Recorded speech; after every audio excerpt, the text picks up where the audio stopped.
Pendant 9 jours, les flèches du dieu passaient à travers l'armée des Grecs. Or, à l'assemblée, Achille, au 10e jour, le peuple appela. En effet, c'est la déesse aux bras blancs, Héra, qui, émue, lui suggéra donc cette pensée. Inquiète, ayant vu les Danaens expirer, ils se rejoignirent, se tinrent assemblés. Alors face à eux, Achille, au rapide pied, s'adressait ainsi. Moi, j'ai le pressentiment, Atride, que nous, qui errons en revenant sur nos pas, nous allons rentrer dans nos foyers, si au moins nous pouvons à la mort échapper, car à la fois la guerre et la peste nous rongent. Une prêtresse, un devin, un voyant des songes, interrogeons quelqu'un. En effet, c'est de Zeus que vient le songe. Il dirait cette désastreuse disposition dans laquelle est sire Apollon, s'il se plaint de prières que nous lui rendions, ou d'une hécatombe. Voyons si du fléau il veut nous écarter, sentant l'odeur d'agneaux et de chèvres sacrifiés selon les rites. Voyons si seulement sa colère s'effrite. Il dit, et se rassied. Et voici que se lève Calchas, fils de Testor, de beaucoup le meilleur des devins, qui connaît le présent, le futur, le passé, et qui a su conduire les nefs des Achéens jusque à Ilion, par l'art divinatoire qu'il doit à Phébos Apollon. Sagement, il prend la parole et dit, Achille, cher à Zeus, tu veux qu'ici j'explique le courroux d'Apollon, le seigneur archer?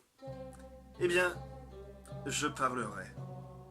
Mais toi, comprends-moi bien, et jure-moi d'abord de mettre un franc appui en paroles et en actes. Je vais, j'imagine, irriter quelqu'un dont la puissance est grande, parmi les Argiens, à qui obéissent tous les Achéens. Un roi a toujours l'avantage quand il s'en prend à un vilain. Il peut bien pour un jour digérer sa colère. Il n'en garde pas moins pour plus tard sa rancune au fond de sa poitrine, jusqu'à l'heure propice à la satisfaire. Vois donc si tu es prêt à garantir ma vie. Achille au pied rapide, alors lui répond, rassure-toi, et en toute franchise, dis-nous, ce que tu sais être l'arrêt des dieux. Non, par Apollon, cher à Zeus, à qui Calchas va à ta prière, lorsque tu veux aux Danaens révéler les arrêts du ciel, non, tant que je vivrai, tant qu'ici-bas j'aurai les yeux ouverts. Nul, près de nos nefs creuses, ne portera sur toi sa lourde main. Nul, entre tous les Danaens, quand tu nommerais même ici Agamemnon, qui aujourd'hui se flatte d'être de beaucoup le premier dans ce camp. Le devin sans reproche leur se rassure et dit, ce n'est pas pour un vœu, ou une hécatombe omise, qu'ici se plaint le Dieu. C'est pour son prêtre, à qui Agamemnon a fait affront naguère, en refusant de délivrer sa fille et d'agréer une rançon. Voilà pourquoi l'archer vous a octroyé des souffrances et vous en octroiera encore. Des Danaens, il n'écartera pas le fléau outrageux. Avant qu'il n'ait à son père rendu la Vierge aux yeux vifs, sans marcher, sans rançon et mené à criser une sainte hécatombe. Ce jour-là, seulement, nous le pourrons apaiser et convaincre. Il dit et se rassied. Et voici que se lève le héros, fils d'Atrée le puissant, prince Agamemnon. Il est des plus chagrins. Terriblement ses entrailles se gonflent d'une noire fureur. Ses yeux paraissent un feu étincelant, et d'abord sur Calcas, dardant un œil mauvais, il dit: prophète de malheur, jamais tu n'as rien dit qui fût fait pour me plaire. En toute occasion, ton cœur trouve sa joie à prédire le malheur. Mais de bonheur, jamais tu n'en annonces, jamais tu n'en amènes. Et tu viens encore aujourd'hui déclarer, au nom des dieux, à la face des Danaens, que si l'archer leur cause des souffrances, c'est parce que j'ai, moi, refusé d'agréer la splendide rançon de cette fille, Chryséis. Il est vrai, j'aime mieux de beaucoup la garder chez moi. Je la préfère à Clytemnestre même, ma légitime épouse. Non, elle ne lui cède en rien. Pour la stature ni le port, pour l'esprit ni pour l'adresse. Et malgré tout cela, je consens à la rendre. Si c'est le bon parti, j'aime mieux voir mon armée saine et sauve que perdue. Mais alors sans retard, préparez-moi une autre part d'honneur, pour que je ne sois pas seul des Argiens privé de telle part. Ce serait malséant. Et vous le voyez tous, ma part à moi s'en va ailleurs. Lors, le divin Achille, aux pieds infatigables, dit: illustre fils d'Atrée, pour la cupidité, tu n'as pas ton pareil. Et comment les Achéens magnanimes pourraient-ils te donner semblable part d'honneur? Nous n'avons pas, que je sache, de trésors communs en réserve. Tout ce que nous avons tiré du sac des villes a été partagé. Sied-il que les gens de nouveau le rapportent à la masse? Quitte pour l'instant cette femme aux dieux. Et nous, les Achéens, nous te la revaudrons au triple et au quadruple, si Zeus nous donne un jour de ravager Troie aux bonnes murailles. Le roi Agamemnon, en réponse, lui dit: non, non, ne cherche pas, pour brave que tu sois, Achille, pareil aux dieux, à me dérober ta pensée. Je ne me laisserai surprendre ni séduire. Prétends-tu donc qu'en toi, tu garderas ta part, qu'ainsi je me morfonde, moi, privé de la mienne? Et est-ce là pourquoi tu m'invites à rendre celle dont il s'agit?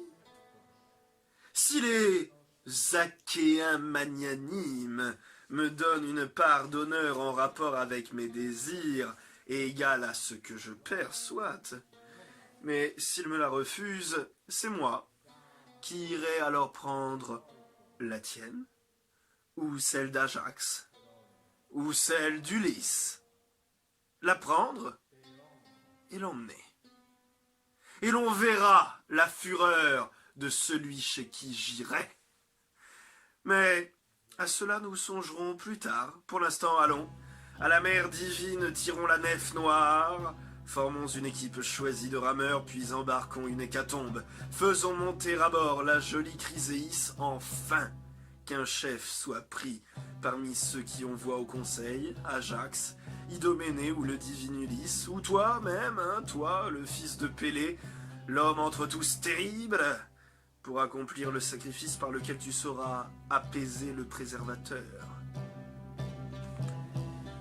Achille, au pied rapide, sur lui lève un œil sombre et dit: ah, cœur vêtu d'effronterie qui ne sait songer qu'au gain, comment veux-tu qu'un Achéen puisse obéir de bon cœur à tes ordres, qu'ils doivent aller en mission ou marcher à un franc combat?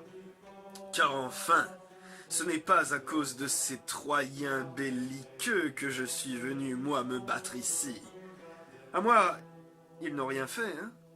Jamais ils n'ont ravi mes vaches ou mes cavales. Jamais ils n'ont saccagé les moissons de notre Phti, fertile et nourricière. Il est entre nous trop de monts nombreux et la mer sonore. C'est toi Toi, l'effronté, que nous avons suivi pour te plaire, pour vous obtenir aux frais des Troyens une récompense. À vous, Ménélas, et toi, face de chien. Et de cela, tu n'as cure ni souci. Et tu viens de ton chef me menacer maintenant de m'enlever ma part d'honneur, la part que j'ai gagnée au prix de tant de peine et que m'ont octroyé les fils des Achéens? Jamais pourtant ma part n'est égale à la tienne lorsque les Achéens ravagent quelques bonnes villes troyennes.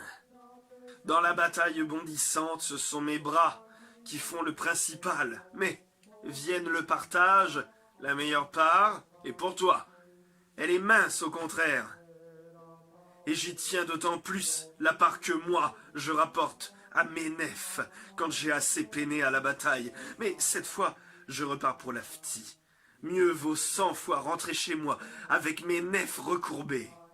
Je me vois mal restant ici humilié à t'amasser opulence et fortune. Agamemnon, protecteur de son peuple, répond. Fuis donc, si ton cœur en a-t-elle envie. Ce n'est pas moi qui te supplie de rester ici pour me plaire. J'en ai bien d'autres prêts à me rendre hommage et avant tous, le prudent Zeus.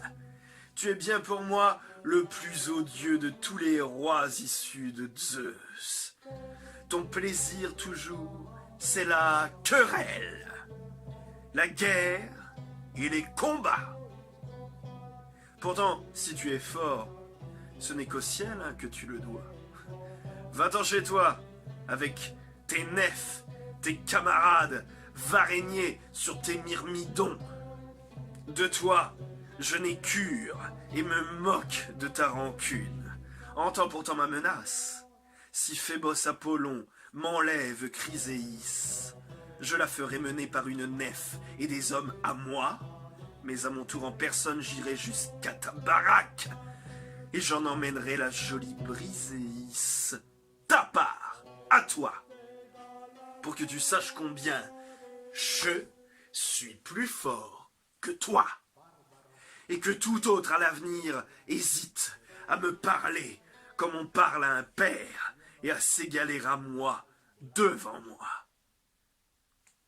Il dit, et le chagrin prend le fils de Pélée, et dans sa poitrine virile son cœur balance entre deux dessins. Tirera-t-il le glaive aigu, pendu le long de sa cuisse? Du même coup, il fait lever les autres, et lui, il tue l'Atride. Ou calmera-t-il son dépit et domptera-t-il sa colère? Mais tandis qu'en son âme et son cœur il remue ses pensées, et qu'il tire déjà du fourreau sa grande épée, Athéna vient du ciel. C'est Héra qui la dépêche, la déesse au bras blanc, qui en son cœur les aime et les protège également tous deux. Elle s'arrête derrière le Péléide et lui met la main sur ses blonds cheveux, visibles pour lui seul. Nul autre ne la voit. Achille est saisi de stupeur. Il se retourne et aussitôt reconnaît Pallas Athéna. Une lueur terrible s'allume dans ses yeux, et s'adressant à elle, il dit ces mots ailés.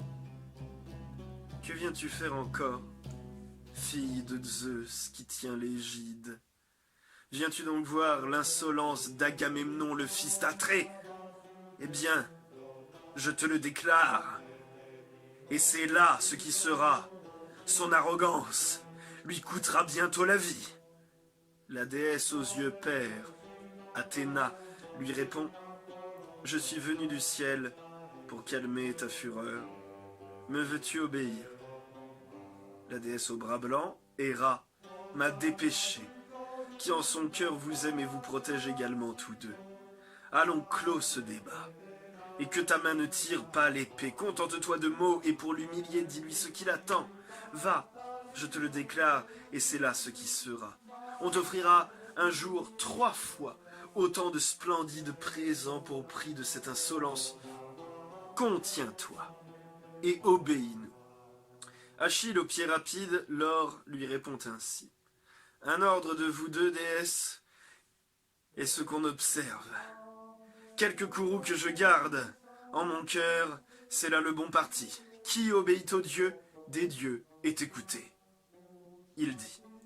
Et sur la poignée d'argent, il retient sa lourde main, puis repousse la grande épée dans son fourreau docile à la voix d'Athéna, tandis que la déesse s'en va vers l'Olympe et vers le palais de Zeus, porte-égide, retrouver les autres dieux. Cependant, le fils de Pélée, de nouveau en mots insultants, interpelle le fils d'Atrée et laisse aller sa colère. Sac à vin, œil de chien et cœur de cerf, jamais tu n'as eu le courage de t'armer pour la guerre avec tes gens, ni de partir pour un aguet avec l'élite achéenne. Tout cela te semble la mort. Certes, il est plus avantageux, sans s'éloigner du vaste camp des Achéens, d'arracher les présents qu'il a reçus à quiconque te parle en face.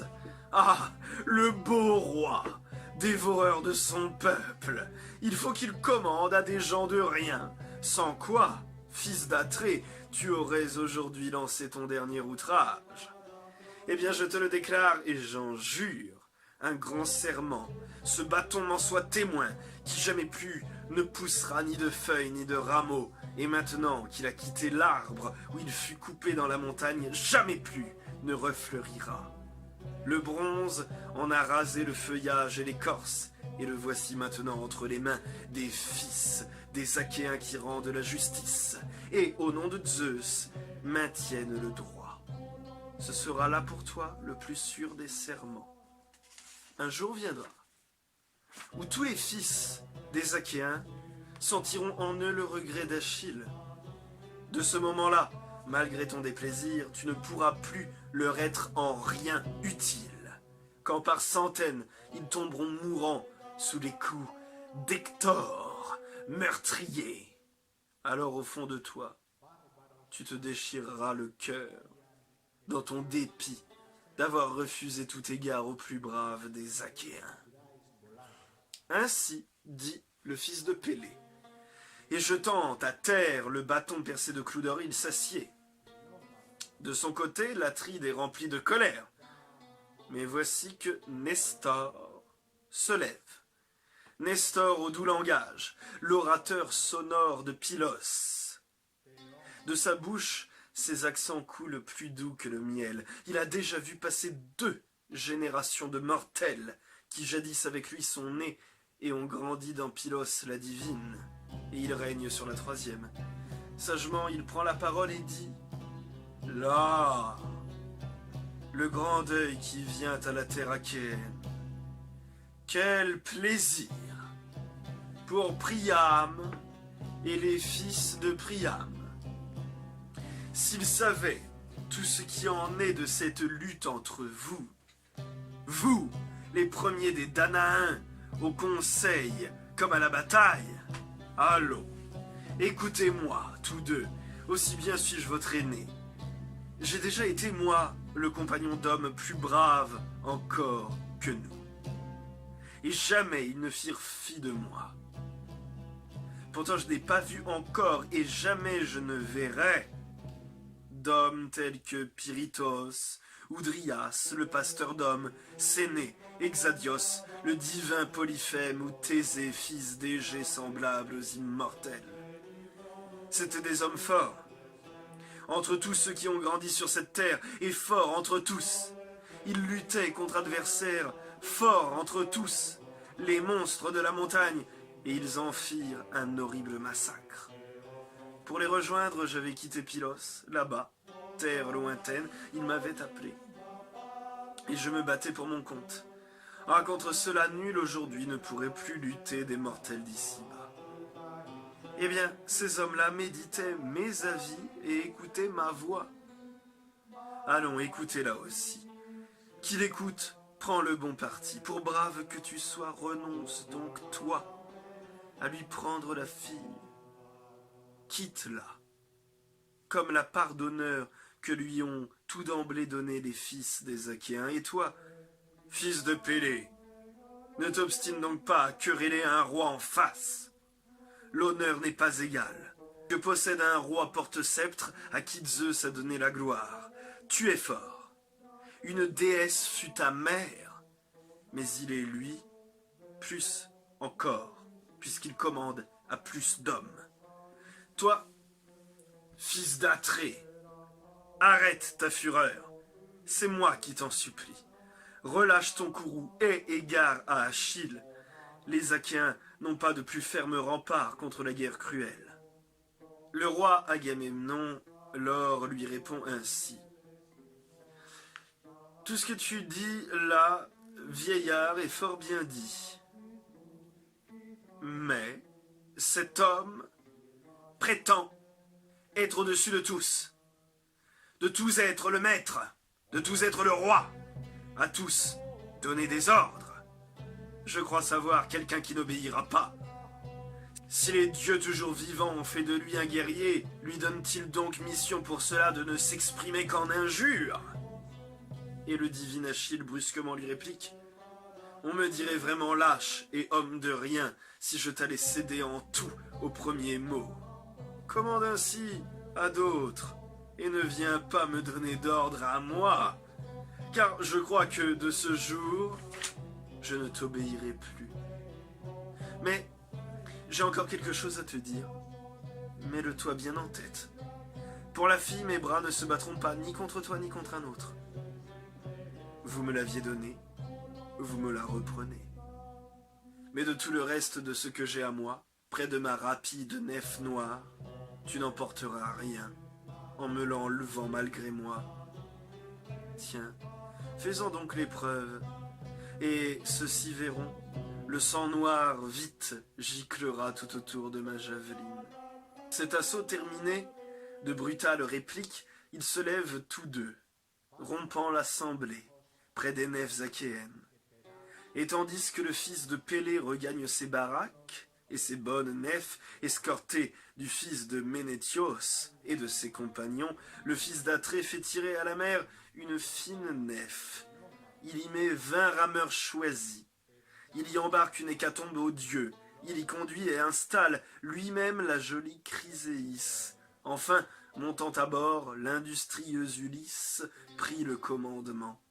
C'est ainsi qu'on embarque, et l'on vogue bientôt sur les routes humides. L'Atride, cependant, ordonne à ses guerriers de purifier leur corps. Ils se purifient donc, puis vont jeter leurs souillures au flot. Ils sacrifient ensuite à Apollon des hécatombes sans défaut de taureaux et de chèvres, au bord de la mer infinie, et la graisse en monte au ciel dans des spirales de fumée.